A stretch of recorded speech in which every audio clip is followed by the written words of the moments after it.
जो सत्य है वही शिव है और जो शिव है वही सुंदर है।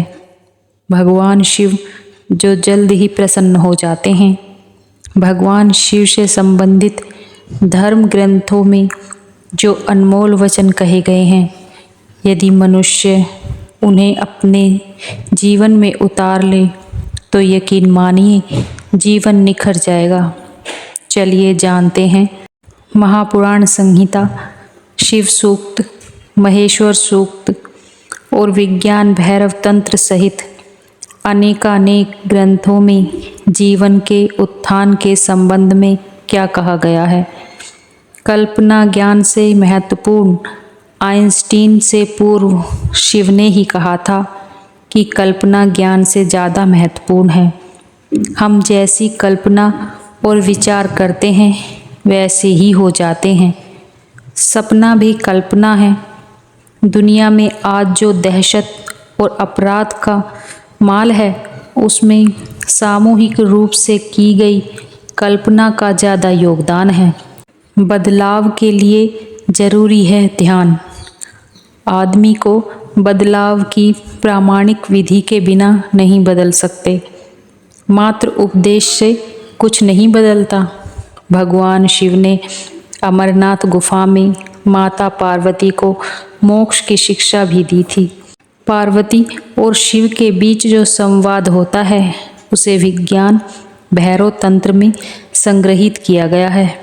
इसमें ध्यान की 11 विधियां संग्रहित हैं।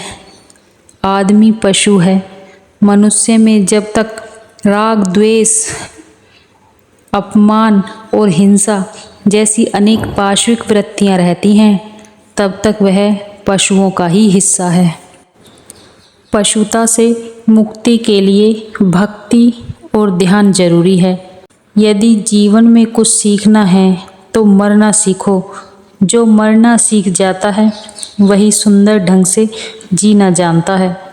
गायत्री मंत्र, गायत्री मंजरी में शिव पार्वती संवाद आता है जिसमें भगवती पूछती हैं, हे देव, आप किस योग की उपासना करते हैं जिससे आपको परम सिद्धि प्राप्त हुई।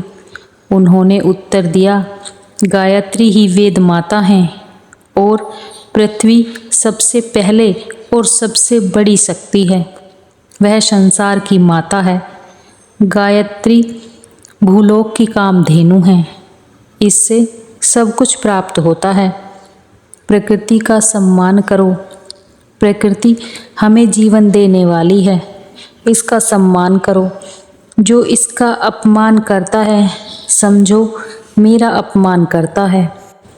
दुनिया का हर काम प्रकृति के नियमों और तरीकों से ही होता है, लेकिन अहंकार से ग्रसित लोग ऐसा मानते हैं कि सब कुछ वही करते हैं।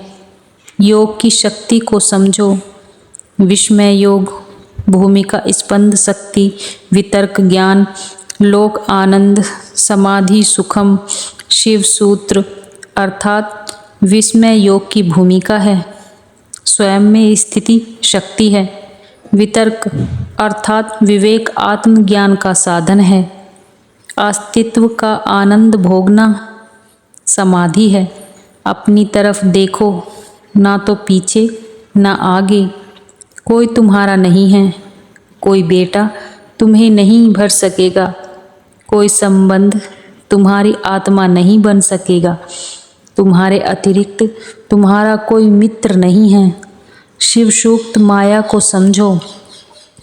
आत्मा चित्तम कालादिनाम त्वाम नाम विवेक, माया मोहा वनात सिद्धि, जागृत द्वितीय कर है।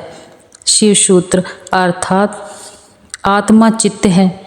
कला आदि तत्वों का अविवेक ही माया है। मोह आवरण से युक्त को सिद्धियां तो फलित हो जाती हैं, लेकिन आत्मज्ञान नहीं होता। स्थायी रूप से मोह होने पर सहज विद्या फलित होती है। इससे जागृत योगी को सारा जगत नमन करता है। बोलिए शिव शंभू महाराज की जय। हर हर महादेव।